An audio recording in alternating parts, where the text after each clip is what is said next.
think they can do it later. Yes. Training can fix that. Okay, I think we're ready in the back for videotaping, and it is 7 o'clock, so I want to welcome all of you here this evening, and our first order of business is please join me for Pledge of Allegiance. I pledge allegiance to the flag of the United States of America and to the republic for which it stands, one nation, under God, indivisible, with liberty and justice for all. So again, welcome, and again we have a group of students from the Mound Westonka School, so welcome students. Please stay for the entire special event. Thank you for coming, and we also have Superintendent Patrick Devine with the Waconia School District with us this evening. So again, we have a school night, so thank you for coming. So first order, I'd like to make a few introductions, and also just a reminder, if you have cell phones, please turn them on silent or airplane mode so they don't disturb the proceedings here. And second, I'm going to start with some introductions.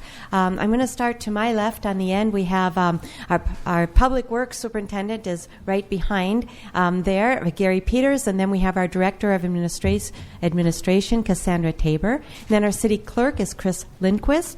And then at the Diaz here, we have on the end, we have Alyson Fauske, who is our engineer with WSB. And then we have council members Shannon Bruce, John Tschumperlin, Mike Molitor, and Pam Mortenson. I'm Lisa Whalen, I'm the mayor, and to my right, our City Administrator, Mike Barone. Brian Grimm is our Finance Director. David Abel is our Community Development Director. And then with us this evening, is sitting in for Ron Beatty, is Andrew Biggerstaff with Kennedy and Graven. Thank you for coming. And then also on the end, we have our Chief of Police, Paul Falls. With that concludes our introductions. Is there any changes to the agenda, any additions? Otherwise, is there a motion to approve the agenda as presented? So moved. Okay, is there a second? Second. Okay, and Mr. Tschumperlin made that motion. Ms. Bruce seconded. All those in favor signify with aye. Aye. All those opposed? Motion passes 5-0. So now we'll move on to our special presentations. As I said before, Mr. Patrick Devine with the Waconia Superintendent of the Waconia School Districts is with us once again and has a presentation for us. Thank you. Thank you, Mayor Whalen, council members, and all the city employees that are here tonight. Thank you for having me. As you well know, I like to come out and do a kind of state of the school district presentation each year.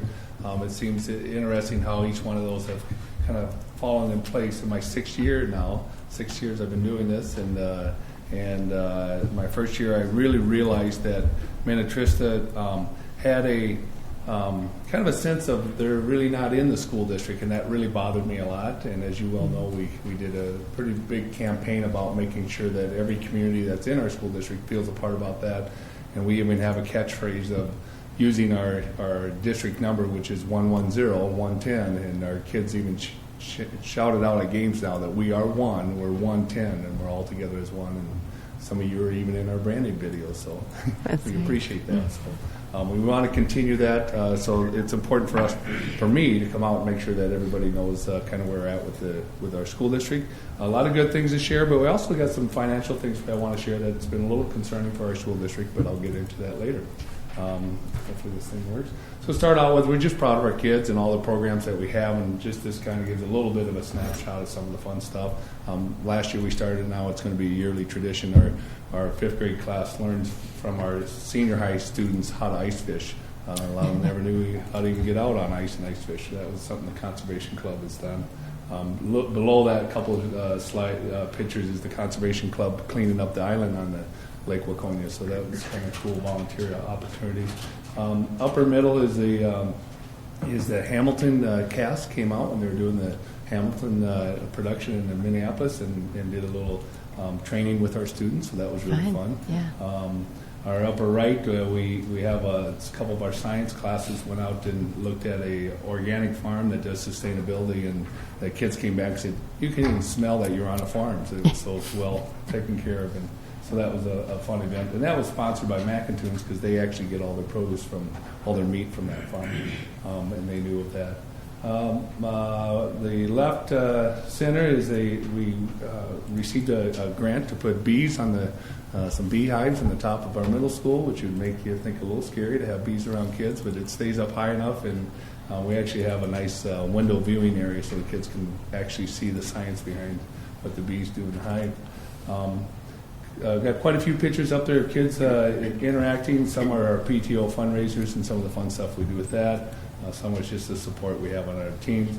But probably the one that we're probably most proud up on that screen is the bottom center. This year we qualified 6 students at the high school for the National Merit Honors Award. So first time we've ever had 6. So we feel really good about that. So we know we're doing some really good things with our educational programming. Some of our facilities, we're pretty much done with all the construction of big projects. This is the last piece of it. It really goes all the way back to the 2014 bond that we passed. This was the last piece of the project, which is an outdoor sports complex, which has 12 tennis courts, 2 sideways side courts for basketball. We have 6 pickleball courts in the ice arena there, ice area there, and then we have 2 sheets of outdoor ice. So that's located between the middle school and the high school. So it's a great location for our community and for our kids. We like to talk about some of the things we've been doing in the academic area. The authentic learning continues to be something that we really want to do. And so if there's any businesses out there that are hearing me tonight, or anybody that's sitting here at the meeting that says, oh, I have something that really be fun for kids to learn about what I do, we really try to expose our kids to all those opportunities. And we've done a lot of authentic learning experiences. And we have a couple of business classes that are really partnering with a lot of businesses in areas. We're doing some manufacturing things. We're doing some of the science classes that are getting out into some of the industry too. So it's really been fun to partner with local businesses to give kids real experiences versus the theory of experience. And then we do a career exploration fair each year, and that's been really a big hit at the school. Each year we look at what we need to do to move our school forward in academics and other areas, and we call that our strategic roadmap. Within our roadmap, we have our operational plan, and we have 3 areas. We have learning work, we have a implementation work, and we have standard work. So each year, our administrative team identifies areas that we need to move in the learning area so that we can start implementing it, and then after we implement it, we want it to turn into that's what we do, and it becomes standard work. And this is just an example of what we have for this year. We'll continue to do this every year and update. We actually have a 3-year plan. I just show this year's, and then next year we'll roll in next year's and roll over what we need to do from this year. So just letting you know that we do have a strategic, there is some strategy behind what we do. And within that strategic roadmap, there's something we got back from the students, the staff, and the parents was, these are things that we would like you to deliver, and they want to have these as their daily experiences every day. So these are called the desired daily experiences from our parents, our students, and our staff.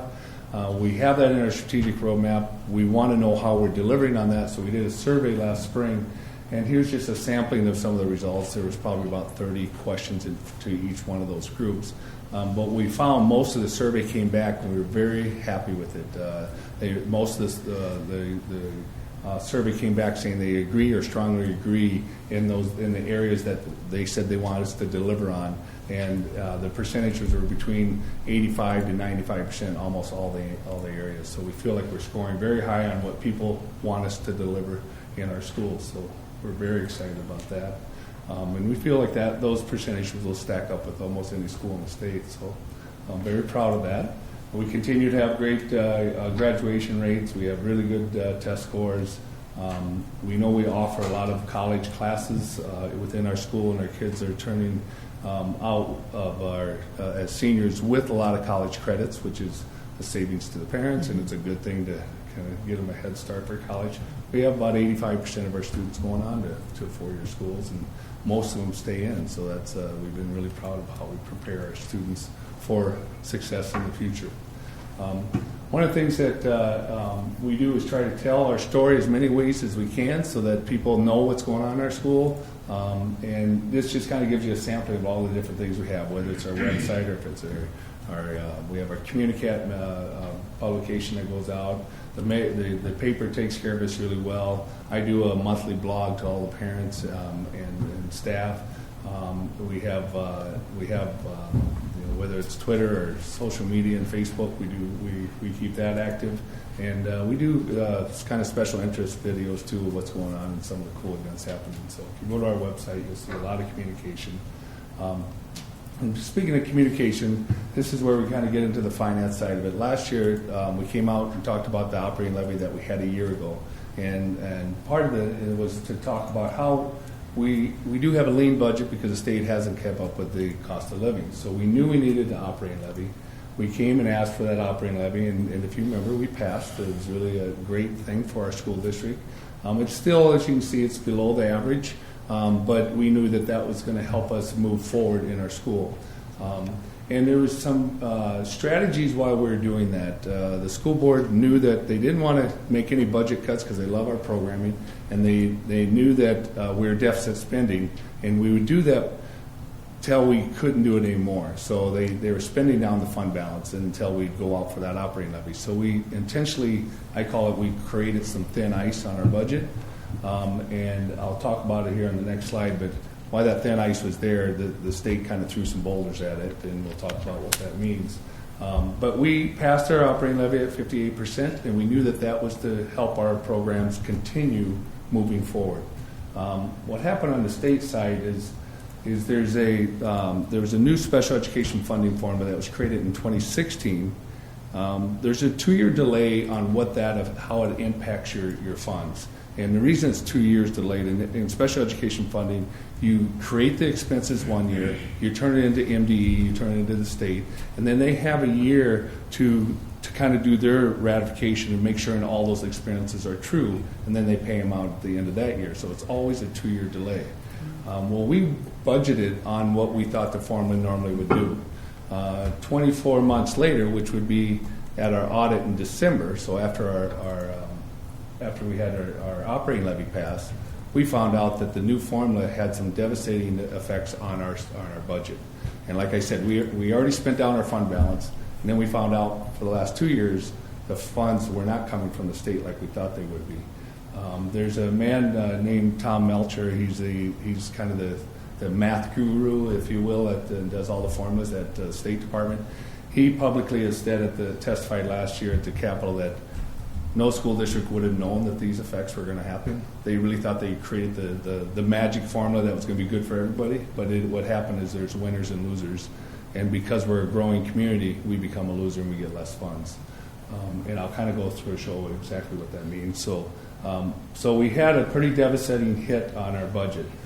As our special education funding was rising, the funding behind it was not, and it just caused a larger gap. When you get a gap like that, we know that you have to fund for some special education that the state won't. That's called cross-subsidy, and every school district has it. What's happening is the cross-subsidy is getting a lot larger in a lot of districts, and it's kind of unsustainable. If you go back to 2015, our cross-subsidy, which is per every student we have about 4,100 students, we were paying $687 for every one of those students to pay for the extra cost of special ed that is not funded by the state. That has risen to almost doubled, and it's projected to be at about $1,200 next year. That's a big hit on the budget, and I've been down to the Capitol explaining this to them. They know it. They know it's a problem. We're not the only ones there. The average cost of a cross-subsidy per student is $690. But we are on probably the top third, the top 20% of ours. This last year it came in about $950 per kid, and we have 4,100 kids, so you can kind of do the math and figure out how big a hit that is for us. There's 281 school districts less that pay less. And what I've said at the Capitol, which still bothers me, is that if you have more special needs kids and you help provide and give them the education that's required by state law, you're actually giving less money for all your kids. And that's just fundamentally wrong. Just because you take care of the most needy kids, you get less money. And many districts are in that same situation. So this is what we thought was going to happen to the fund balance. We strategically spent it down, didn't make cuts, knew that we had a fund balance to work with until we went out for the operating levy. We thought we were going to be almost at zero. You can see it's $12,000, $969 is where we thought we were going to be. On the back side of this, the state new formula jumped. And you can see where we're at 2015, 2016. We have been budgeting about $2 million, a little over, $2.1 million for paying for special education costs. It rose. Our out-of-pocket expense rose by over $2.5 million the first year. For the next year, it jumped up another 1.1, so now it's at $3.6 million over what we expected. You put those two together over that 2-year hit, it was a $6.1 million hit to our budget that we didn't see coming and wouldn't have known it was coming because of the new funding formula. So now this is what happens to our budget. Our budget, which we thought was going to be lean, is now upside down. As you go back to the 2017-18 year, we went into deficits or negative fund balance, which is by $1.8 million. And then because of the next year, it compounded, it turned into a $6.6 million deficit.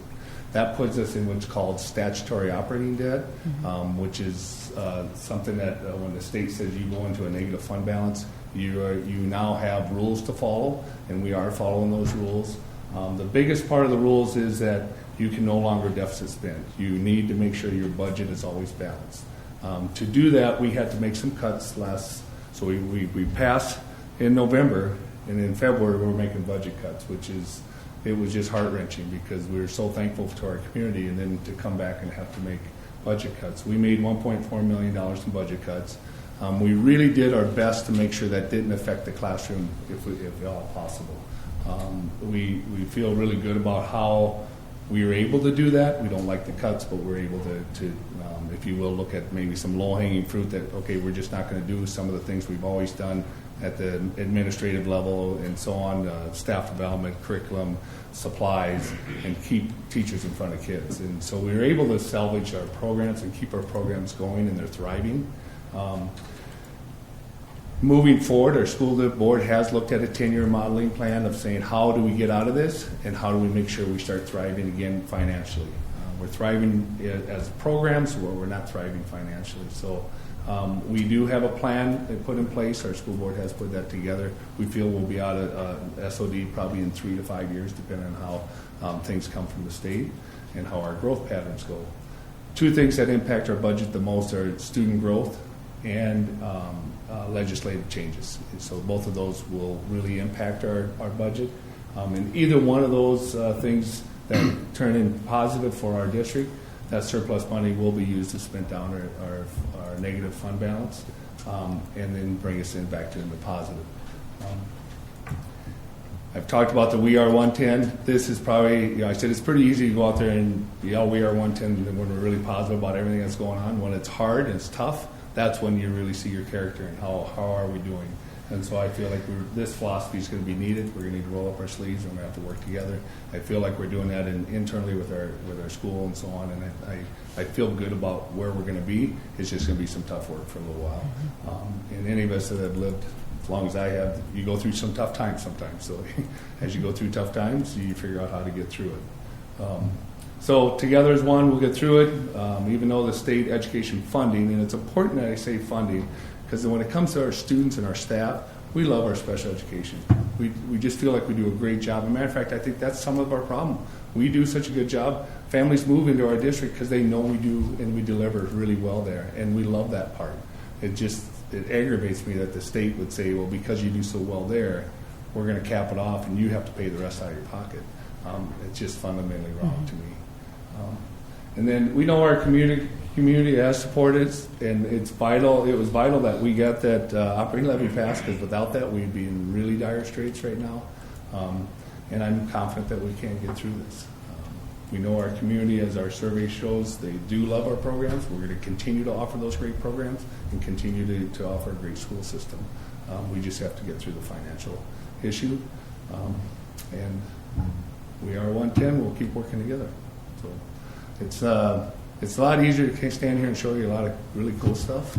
But when you have to show some tough financial times, it's not as easy. But I really feel it's important to be transparent and show everybody what's going on in our school district as far as our finances and all of our good programs. Yeah, both good and bad. Yeah. Wonderful programs. Yeah. So, any questions?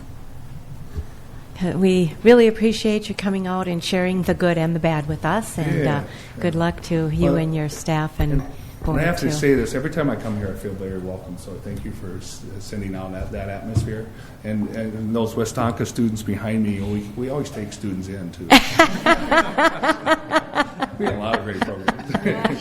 Kevin would love that, I'm saying. I'm sure he would. Well, thank you so much. Thank you. So, we don't have anybody signed up other than you under persons to be heard. So, moving on to our consent agenda items. They consist of A, approve our work session meeting minutes from November 4th, 2019. B, approve our regular meeting minutes from November 4th, 2019. C is approve our claims. D is approve the designated polling places for the 2020 election year. And E is a resolution to accept the resignation of Michael Bruzek, our public safety officer. And F is approve a not to waive municipal tort liability monetary limits. Any ones that need to be removed? Otherwise, yes, I'd like to take off C and F, please. Approve claims and municipal tort. Yeah. All right. A, B, D, and E is remaining. Is there a motion to approve A, B, D, and E? So moved. Okay, is there a second? I'll second. Okay, any further questions or discussion? Hearing none, all those in favor signify with aye. Aye. All those opposed? Motion passes 5-0. Ms. Bruce, on C. Yes, on page 13, I just had a question on the first item, the siren and maintenance PO. Was that taken out of the siren fund? Councilmember Bruce and Council, that was out of the general fund operations. Is the way we've looked at it, that siren fund is more for the capital expenditures, and the repair and maintenance, the operational costs come out of what's budgeted out of the general fund police department there. So Okay. Yeah. And how do we tell what fund it comes out of? It would The be numbers. the first three digits. So the 101 there is the fund. So that sort of matches up like when we have our quarterly That chart. reports. Okay. Yep. So correct. Okay. Yep. Thank you. Yep. Any other questions? Otherwise, is there a motion to approve the claims then as presented? So moved. Is there a second? I'll second. Okay, motion has been made and seconded to approve the claims as presented. Any further questions? Hearing none, all those in favor signify with aye. Aye. All those opposed? Motion passes 5-0. And then you had a question on the not to waive municipal tort liability monetary limits. Yes. Thank you. I probably asked this question last year, and I can't remember the answer, but why would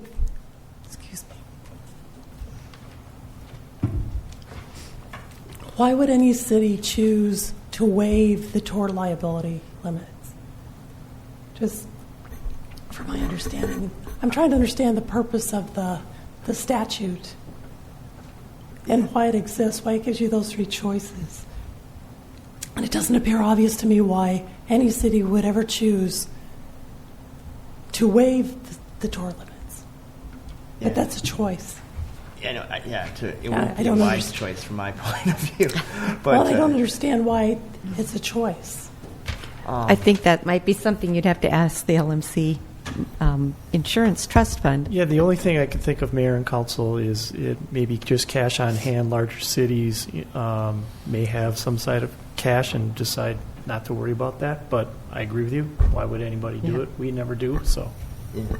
Unless you had an insurance fund that was so funded to the hilt or Right. something that you're like, hey, you don't have to worry about this. yeah, you wouldn't want to. I actually read the statute, and it didn't make sense either. Yeah. But Okay. Okay. But we are not. No, I know that. Yeah, I know. waive. I was just Okay. trying to understand. Yeah. All right. Thank you. All right. So with that, is there a motion then to approve not to waive the municipal tort liability monetary limits? So moved. Okay. Is there a second? I'll second that. All right. Any further questions? Hearing none, all those in favor signify with aye. Aye. All those opposed, Motion passes 5-0. So we have no public hearings this evening, but we'll move on to our business items. First one is approve a professional service agreement for the Sunnyfield Road Water Tower Rehabilitation Project and authorizing the preparation of plans and specifications. I believe that's Ms. Fauske. Yes, thank you, Madam Mayor, members of council. Before you this evening, for your consideration, is a professional services agreement to perform professional services for the water tower maintenance over on Sunnyfield Tower. The fees are based on the May 2017 Badger State inspection of the tower, which identified recommended maintenance of that tower, which includes some coating systems and some miscellaneous structural modifications. Included in your packet is the breakdown of the fee, which to prepare the plans and specifications and assist with the bidding for this particular project, which is an amount not to exceed $18,237. The water tower project, as identified in the Badger State inspection, is just under $550,000. So, with that, there's a schedule included in the proposal for construction in 2020. My understanding from past conversations with the council is a desire to take a look at funding this within the bonding package. So with that, I would be happy to answer any questions that the council may have at this time. I have a comment that I'd just like to address, the bonding for this money to do this. I think when we're dealing with maintenance things, it's like painting your house. You would never borrow money to paint your house. Yeah, I don't know that we've decided. Well, I know, but I just, we're not deciding tonight. Right. But I think when that conversation comes up, I think we want to remember that. Yeah. That maintenance items aren't necessarily things we should be bonding for. And again, you're right. We're not deciding that tonight, and that'll be a discussion we can have. I think staff was thinking if we wanted to roll it into the same bond as the water tower. And I just mentioned it because it was in the background. Yeah. Okay. All right. My only comment is if we do this evening, which is fine, I don't have a problem with it, but it says the award a construction contract March 2nd. I don't think it'll be March 2nd. It'll be March 9th, just because of the primaries is on the 3rd, so this council chamber will be filled with voting booths on the 2nd. So just FYI. All right. That'll be brought up at the next meeting, Madam Mayor? Yeah. I just thought for scheduling purposes for this, we'll just, All right. Yeah. Any other questions, comments? Otherwise, is there a motion then to approve resolution number 151-19? So moved. Okay. Is there a second? I'll second. Okay. Motion has been made by Mr. Tschumperlin and seconded by Mr. Molitor. Any other questions or comments? Hearing none, all those in favor can signify with aye. Aye. All those opposed, motion passes. And yes, we will be talking about the how to pay for it. So next, accept the feasibility report and call for a public hearing for the 2020 street improvement projects, I should say maybe. Again, that's Ms. Fauske. Thank you, Madam Mayor, members of council. Before you, for this particular item, is a recommendation to accept the feasibility report for the street project the proposed street project over on Lakeview Drive, Margaret Circle, and Shady Lane. Council may recall that back in September we had an open house with the residents explaining the reason why this particular area was being considered for a street project and some utility improvements.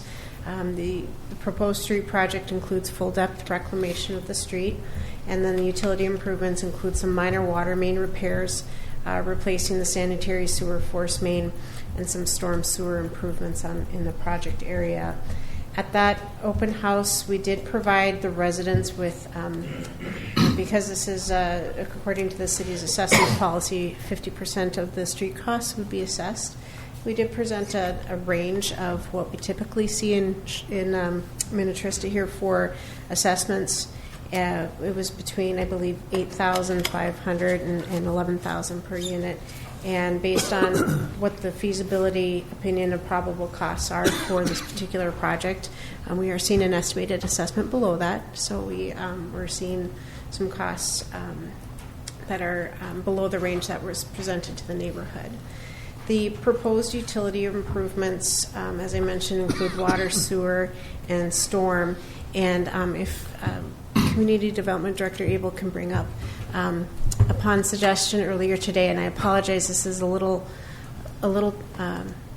busy to see, but the numbers that you see on this exhibit, those represent the proposed storm sewer structure numbers. So this was taken from the preliminary storm sewer design. So the darker pink line there shows the proposed storm sewer improvements to give the council an idea of what's being considered for storm sewer improvements within this project area. So that was the genesis for the proposed storm sewer cost within the project. Another question that came up earlier was with regards to the water main improvements. This particular area, the water main, was constructed in the 1970s.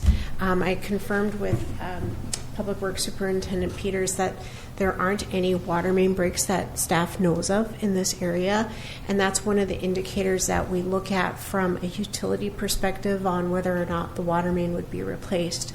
So since we don't see any water main breaks in here, this is not an area that would be suspect that we would look at recommendation of replacement of that water main. That being said, since it is a ductile iron water main and can be subject to corrosion, you can install and include it in the cost or some what they're called anode bags, and it's similar to what's put in your water heater. It acts as a sacrificial area for corrosion instead of, in the case of your water heater tank, the tank itself, it corrodes the anode rod. So an anode bag on a water main hydrant is a similar concept where it corrodes that piece, that piece versus the water main pipe itself. So it's a safety component as far as looking at extending the longevity of your water main. So, do we know if those anode bags have been installed all along, or is this just something new that we're going to be installing? I'm not. Well, they're certainly installed. It's a common practice.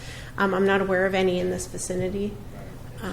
So it's. And then are they installed along the entire diameter, along the entire line of the water line, or just in certain areas? Just in certain areas. Okay. Mm-hmm. Okay. I was just concerned because if the water line was put in 73, obviously it's pushing nearly 50 years. And I'm just wondering, what is the life expectancy of these type of water lines generally? If you're not seeing any evidence of corrosion, it certainly has a very long life, and we're not seeing any evidence of the water. Okay. There are some diagnostic tools that are out in the industry.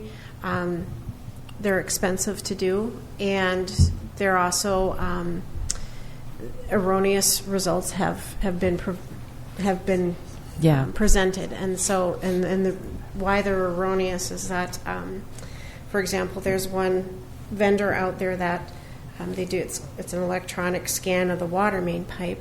However, wherever your services are, it shows that there's a failure in the pipe. Well, that's not a failure in the pipe; it's a water service. So there's certainly, while there's some equipment out there to go and give you, look at what your water main, how your water main's functioning. It's not when you look at the cost of it versus what data you're getting out of there.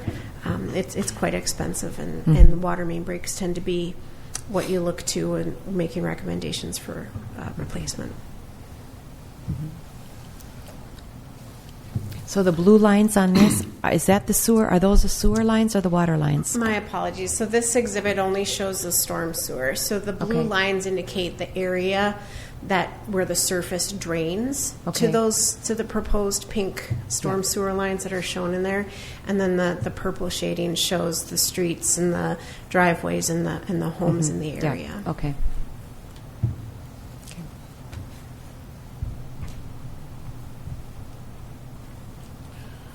So as far as next steps, if the council considers adopting the feasibility report onto the record, this evening. The next step would be to call the public hearing. And this is a requirement of the Minnesota State Statutes, Chapter 429 process, whereby those properties that are proposed to be assessed have an opportunity to come before the council and speak either for or against the project before the council considers proceeding with plans and specifications for the project. I have a question on the. This probably isn't the best map. I think there's one on page 53 of the packet. It outlines it just has a red line of the streets. Yes. Yeah. Yeah. So on the bottom, where the Shady Lane ends there, there's a little section of Lotus Drive. Actually, I think it's called Shady Lane on the street sign, but I think under other places it's called Lotus Drive. Is there a reason why we're not including that? My understanding is that segment was recently upgraded with Lotus Drive improvements, and so that's why it's not included in this proposal. You're saying the segment that's east? 44, kind of 44, wasn't it? Yeah, it's for the Federal 44 project, so it is actually slated that what's in there is temporary, but it is slated to all come back up when they do the final paving. The whole section's getting redone because they had to come through there, and that's where the Met Council's line, their new line ran through there. So. Okay. So that's going to get done. So that's getting done through their project. Yes. On the east side, okay. Yeah. Okay. Okay. Yeah. All right. Between Lotus and Yeah, okay. the red line Yeah. streets. All right. Perhaps in the future we can include that as a note Sure. for residents as Okay. well, Yeah, so that they understand. Right, because Yep. otherwise you can't even go home. Why would you do it home? But yeah, And that then, makes sense. Ms. Fauske, can you show us, so in our packet, I think it was back on 33, let me see, it said gate valve boxes, water main, replacement of the sanitary sewer force main from lift station 7 to the Metropolitan Council Environmental Service connection. Can you just kind of show us where it starts and stops? Because I thought the force or the sewer line for sewer, we'd actually have to be replacing some of that on Lakeview Drive. The force main comes in, and I don't have a pointer, comes in from Lakeview Drive down At the through bottom? Shady Lane, at the cul-de-sac on the east end. Okay, so then it's going to come down Shady Lane. Correct, and then I don't have an exhibit that shows. I'm just Professor Gary. Peters. Yeah, thank you. So we're Page 7 is located.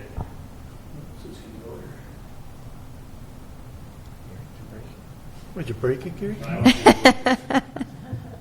Yeah, another one? Do you need another one? Here's one. I'll read yours. Try this one, Gary. Easy there. Thank So you. right here is where the force main is. Okay. Where the actual lift station is, and it comes across their open lot, comes through and then up, and then runs all the way down here, down Shady, Okay, and then joins up through here. We can stop here because this pipe has already been, when they install on the 44 project, the Met Council has done all the way through the park, and knowing that our force main was bad, we had them extend our new pipe from our new structure they gave us up into Shady already, so we don't have to worry. Yeah, Since you we just have go to to there. So Okay. all the way down Shady, it does come down into here, goes across the open lot into the, right near for our force main. Okay, and so what's going to happen? I'm assuming there's also sanitary sewer lines on Lakeview Drive and Margaret Circle, right? There's sanitary down Shady, Margaret and all that, yes, it all So- flows down to that lift station. And are they being replaced? Because they're like almost 50 years old as well. No, they're actually in really good shape. I mean, Okay. It's gravity, so it goes down, it's Okay. concrete. All right. Anything, all the stuff that's flowing in through around the lakes have been lined through Okay, all cold right. place piping, so Yeah. most of it, but the actual sewer lines, and we televise everything, yes, there's some dippage in there. I believe it's all the structure, concrete and everything else, I believe that there's 9-inch PVC, so Correct. Okay, that's good. Okay. Super long life. yeah. Okay, good. Just checking. It's just good to understand the project too. That's why I'm asking. So great, thank you. All right. So educate. Oh, go ahead. I just have a real quick question. It says in the packet it's 40 residents that will be affected, 40 parcels, right? Correct, and there's an exhibit that include that. They had the picture that showed the shading that Okay. indicates the parcels that would be assessed. Because I saw on the August 5th report that you did present to us originally, it was only 35. That was just an estimated number? Correct. I believe we looked at the total number of properties that have access to the area. I'd have to check and see what we had in that May estimate. It was certainly high level. This would be more detailed. I can provide that to the council at the public hearing. Okay. So all the 40 were informed, though, right? Correct. Okay. Yep. Okay, Mr. Tschumperlin. So educate me, I see we assess 50% of the storm sewer improvements. When do we use Fund 651? Is that just for maintenance? That was my question, too. No. I- Yeah. I was suggesting that we use some of our storm sewer funds for that portion of the project, and we can do that. Correct. Yeah, it'd be the same, similar to there's the water main portion can come out of the water, and then that lift station 7 work will come out of the sewer, so that can come out of the surface water. So 651, the stormwater fund. So we'd assess 50% on the paving improvements, but less on the storm, or what is your thinking then? How have we done it in the past? Because I kind of had that same question. I thought we've done Just rolled it into the same 50 on the storm also. I think it's usually been 50 on storm, 50 on street, and 100% if we have water, which we don't in this case Right. that we're doing. But that's my recollection and per our policy. Okay. But nonetheless, we could still use the 69,000 of our portion could come out of the stormwater fund, which I think we should do. But Well, okay, but which, are you talking about, the city cost or the assessed cost? You're city talking about cost. city. Well, it's about I think 130. that was assumed though, right? I mean, Brian, that was Yeah, already I think, assumed. yeah, usually with the Right. enterprise funds, as long as, council's fine with, usually using those enterprise funds, which usually they are. Yeah, Right. we definitely can use them because that's their purpose or their. I don't think it was a given. When I talked to Brian this afternoon, he said it could be a council decision, but Well, I everything could be, assume, but I mean, right. Normally, it's Yeah. standard practice. Right, and that's what I thought is that 69, it's 68,800, whatever. The 69,000 would come out of the surface stormwater fund. I think 5-10 years ago when we had no money in our stormwater fund, it might not have been an option, but we've raised the rates over Right. there. So that's sort of evolved over time at the city here. Yeah. Right, so I guess it was, I kind of assumed that our 69 was coming out of there, but, the 69 and what we're assessing, I guess I hear that's a standard policy, but we've got, what, $500,000 or better sitting in that fund, and what is the projection on using that fund? Would this not be a place where we could reduce their assessment a little bit by using some of that? And Ultimately, that'd be, a Council decision. Yeah, depending on how they want to assess, if they want to assess at the full 50 or something, percent or something less or whatever, that ultimately goes back to city council. And then I think we'd need to revisit our assessment policy. Well, and see what we've been doing. Yeah. Okay. So when we have the public hearing, the amount, it's kind of like our levy, the amount that we tell the people that they're going to be assessed is the maximum that we could assess, but we can always assess less. Isn't that correct? Madam Mayor, to clarify on the 429 process, it's based on the best information available to you in the feasibility report. We certainly do our best for it to be a conservative number and hope that the final cost could be under. But my understanding is the final assessment amount can increase Okay, I thought if it costs couldn't. increase. We've had it increase here, I think, with one of the recent projects. So I would say it's an estimate, but obviously based on once we get the bids back, or when we set our project and stuff, that's when you'd actually have your assessment. Okay. So. Generally, we don't like to do that, but yeah. Correct. It's a Yeah. practice. Our Okay. goal is to come in under the estimate. Okay. You're correct. Okay. Good questions. Okay. So we can decide that Okay. as we move along in the process. All right. So any other questions? So is there then a motion to accept the feasibility? Oh, wait. Are we on the plans and specifications? I'm sorry. Yes. Accept the feasibility report and call for the public hearing for the 2020 street improvement project. So moved. Is there a second? I'll second. Okay, and so the public hearing will be January 6th, and that's part of the resolution, I believe? Okay. Yes, Okay, that's just, correct. just to make that known, January 6th will be the public hearing. Any further questions or discussion? Hearing none, all those in favor signify with aye. Aye. All those opposed, motion passes 5-0. So next we move on to our tree replacement, well, it's our environmental fund Yes. discussion, actually. Yeah. It's shorthand on the agenda, I guess, right there. So, yes, Madam Mayor and Council, this was originally slated to be discussed at our November 4th work session. I think we got into a longer discussion on stormwater and park dedication fund. So this last piece didn't make it and was directed to be brought back to this council meeting. There's not probably a whole lot to say. This is on pages 105 and 106 in the packet. I think at least from city staff's perspective and from talking with Mr. Abel and Mr. Peters, I don't think we have a whole lot of plans for 2020 to do any major tree replacement around the city. You can see the fund balance is sitting at about $365,000 or $362 or there. So I don't know if we envision a whole lot of other, there's been a couple of developments that have had to pay into the fund based on not being able to make the tree requirement, or if I'm saying that right, or Replacement, tree replacement requirement. So obviously there's things in the future that it may be needed to be spent on, whether it's, I think, Gary's mentioned emerald ash board or different things, but as of right now, it presented, this will be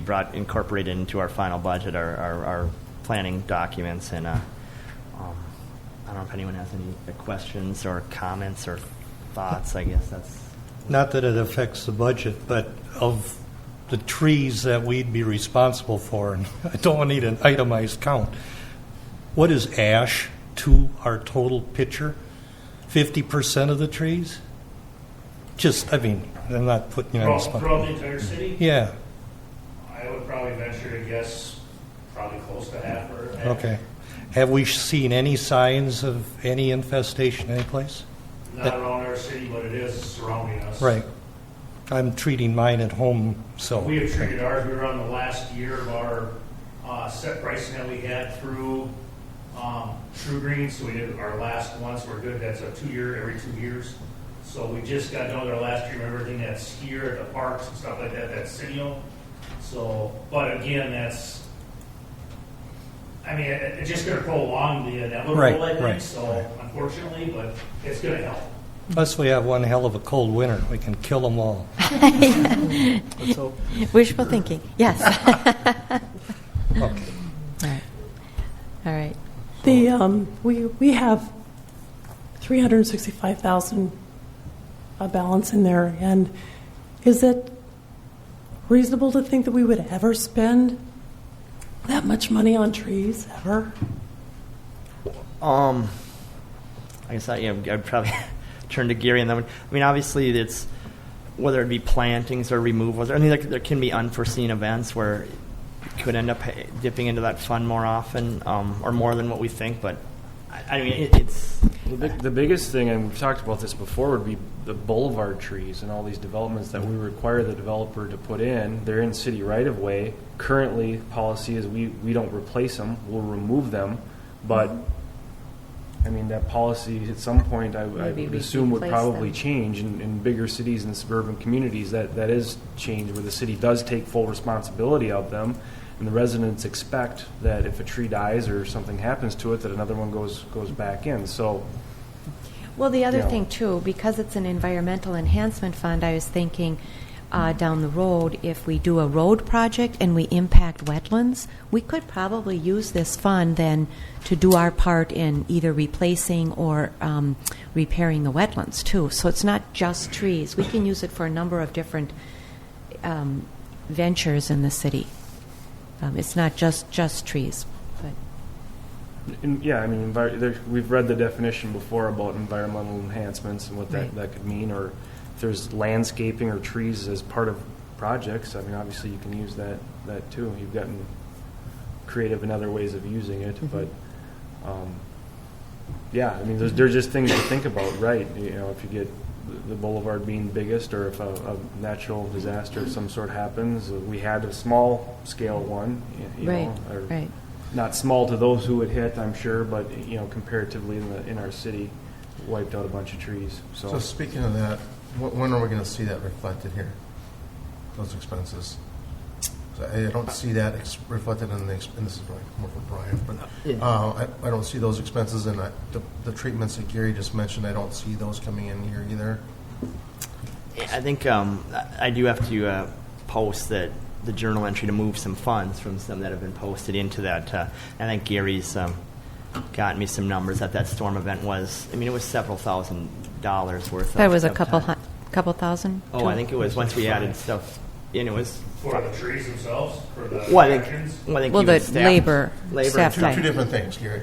First of all, the injections, what you're talking about. And I this, think that's close to 5,000 for everything. okay. And the second question was the cleanup cost of the storm we just had.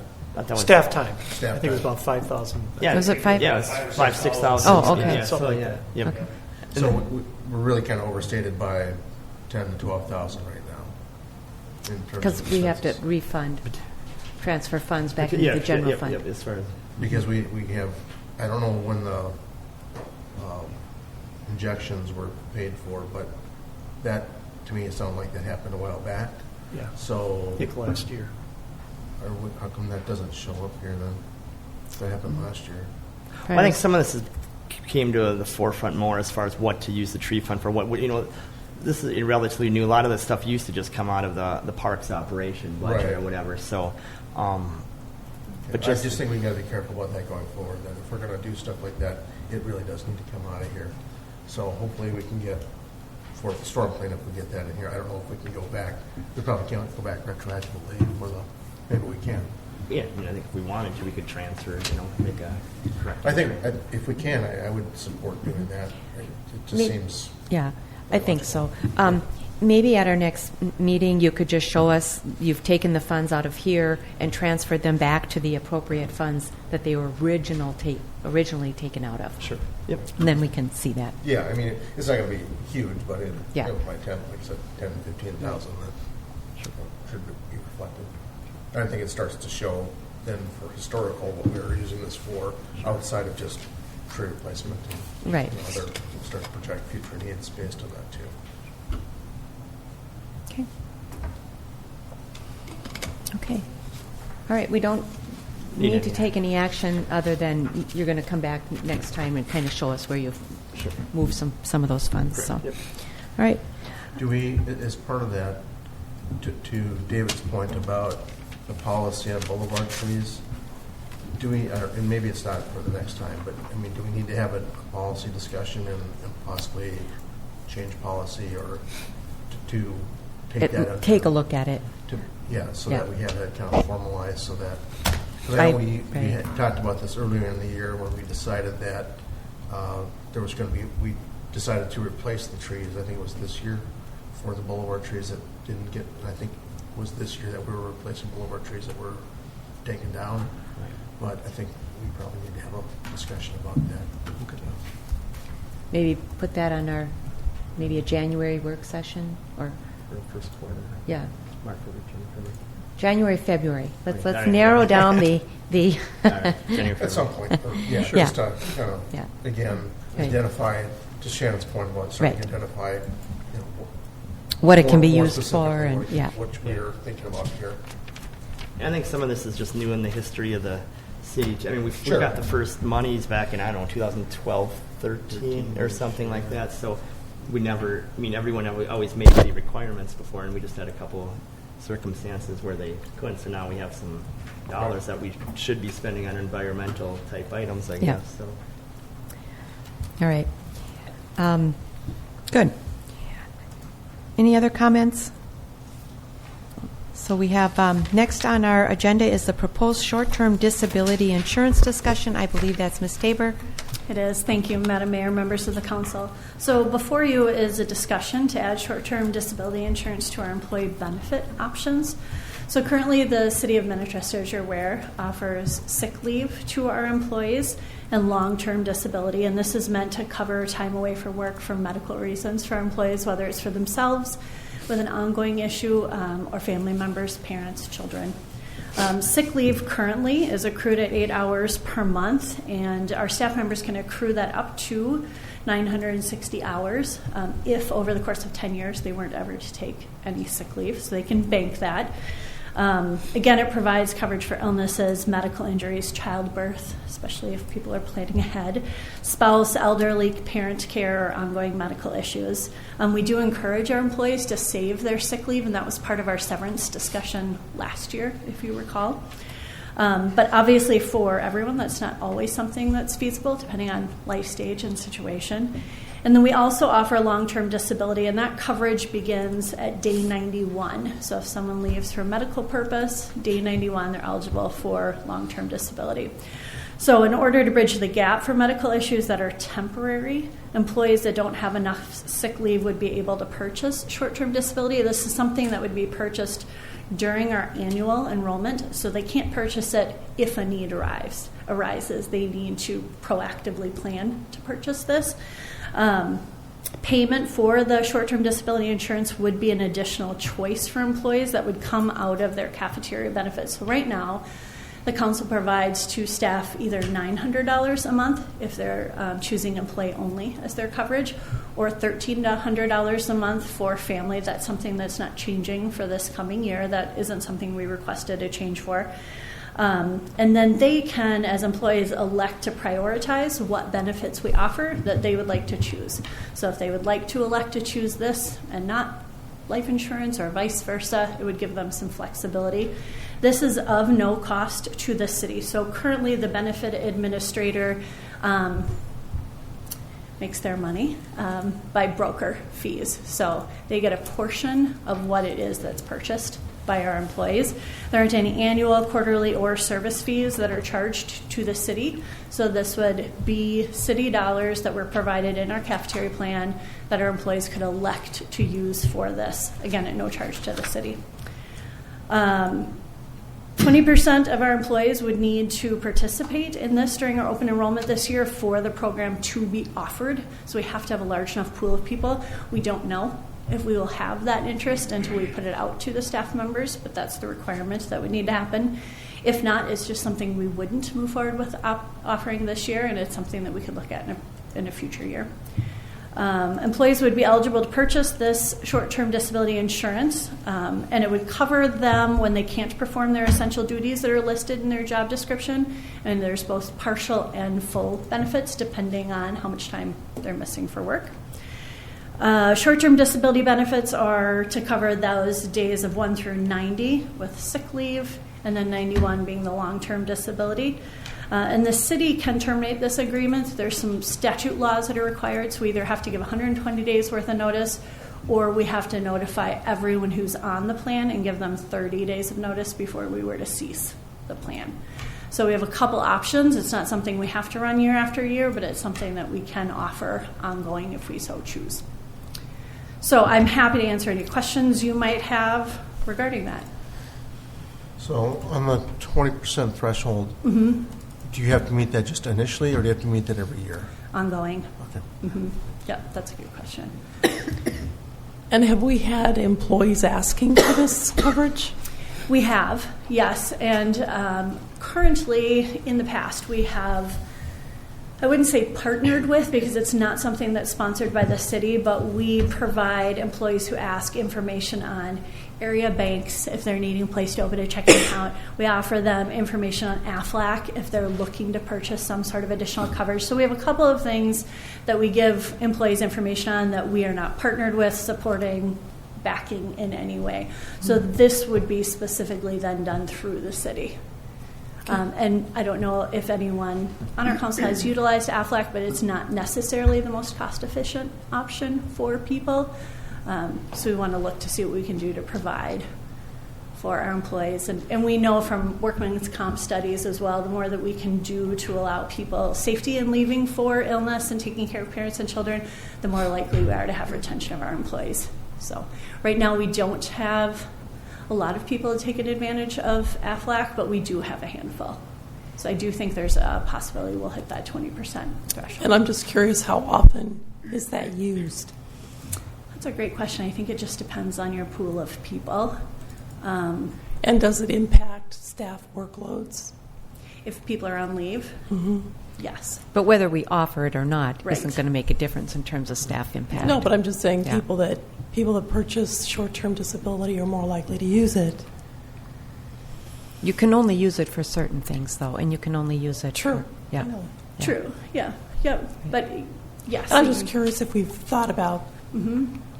the effect on staff workloads. Yeah, and typically what's happened in the past is, if someone were needing to take some additional leave that they don't have coverage for, oftentimes there are employees who will donate sick time. It puts stress on other staff members to participate in that, willing stress, but it just asks the employee to support people. So typically it doesn't change how long people are out. We've found a way to work it so that people are able to stay on board with us, but So people actually donate their sick time? mm-hmm.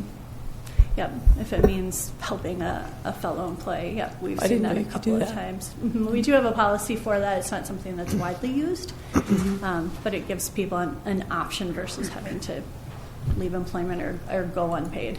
Yep, Mayor and Council, just to elaborate just a tad on that is something that Voluntary. has to be requested by the employee, and it's subject to my approval. Not everybody that says that's willing to donate hours is allowed to, because what I'm trying to make sure of the ones that I have done, has been a few over the years, try not to put their sick leave balance in jeopardy because they just feel bad for a fellow employee.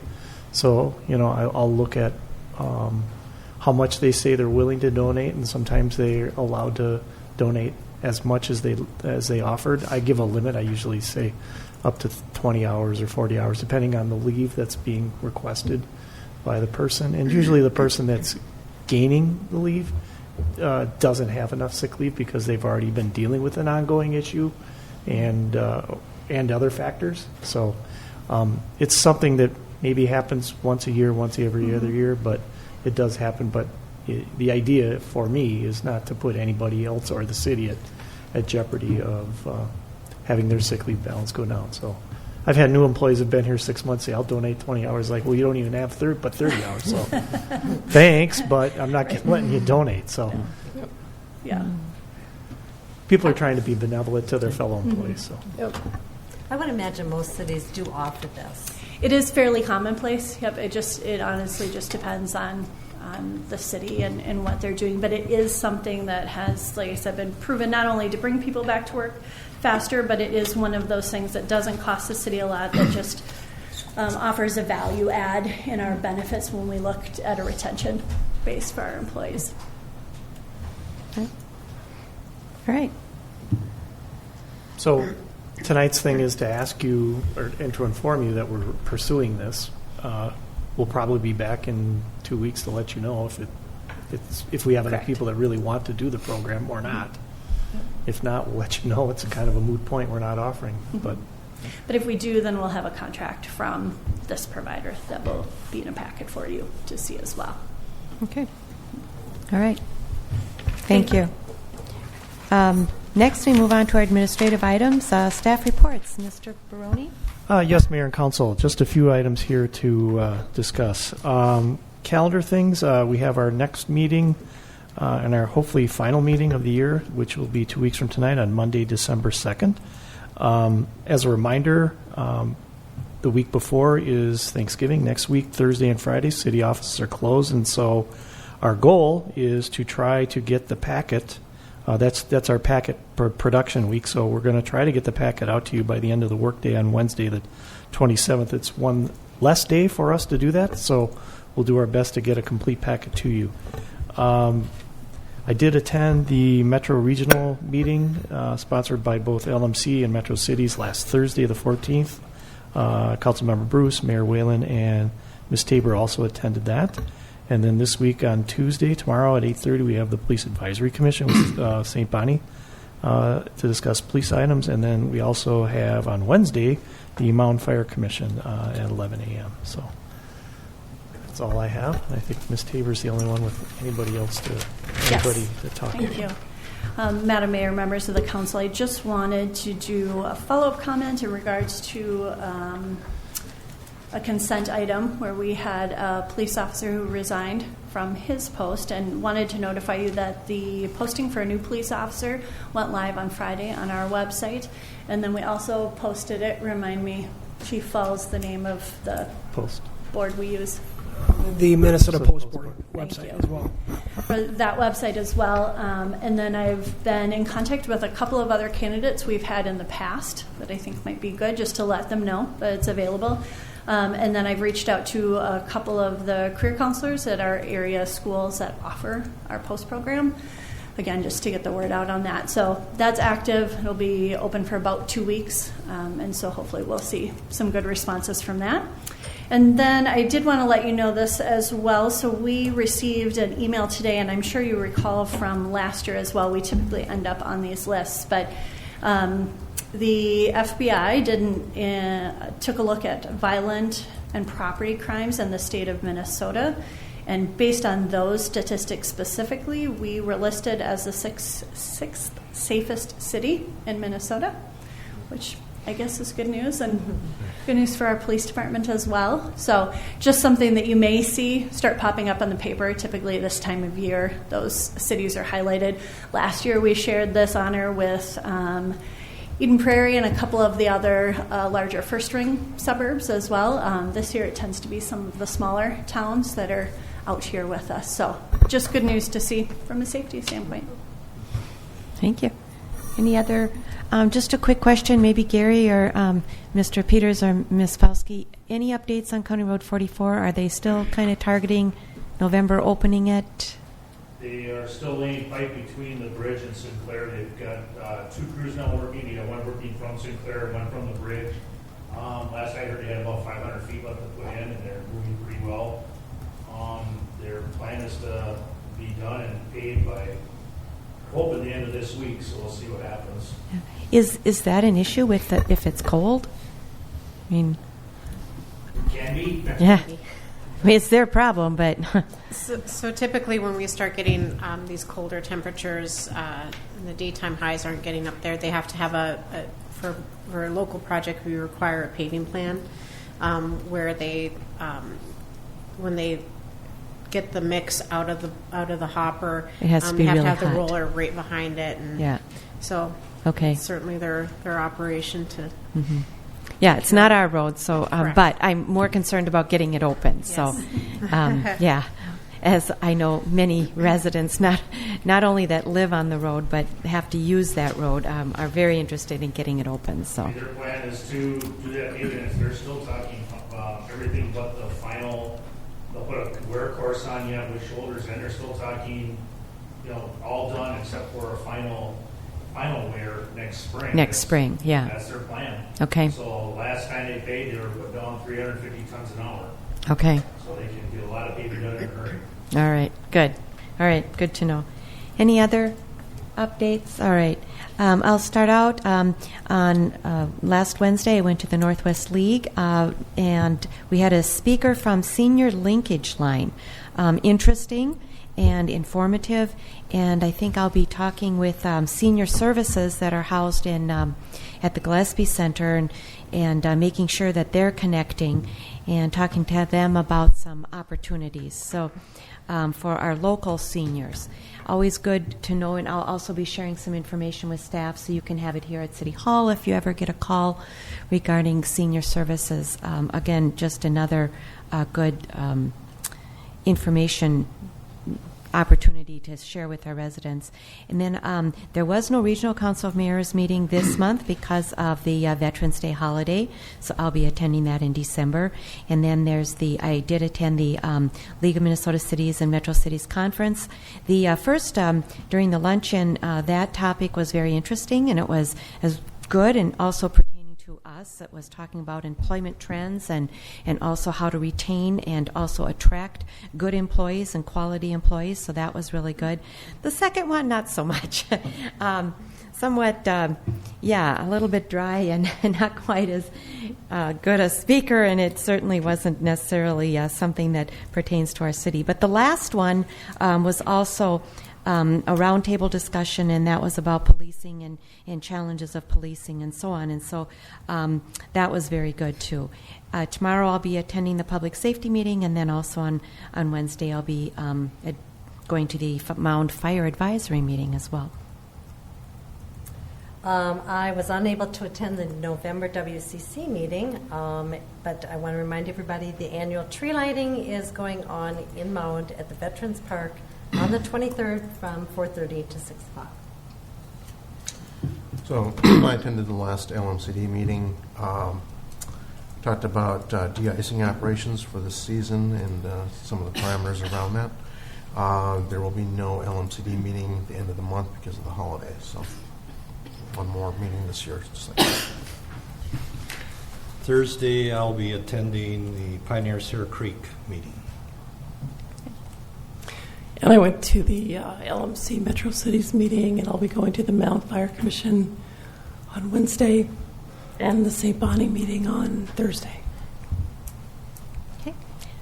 So with that, I believe we are concluded with our agenda. Any other business?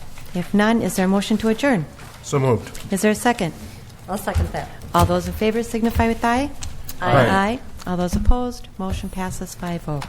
Thank you very much. Thank you, ladies and gentlemen, for attending.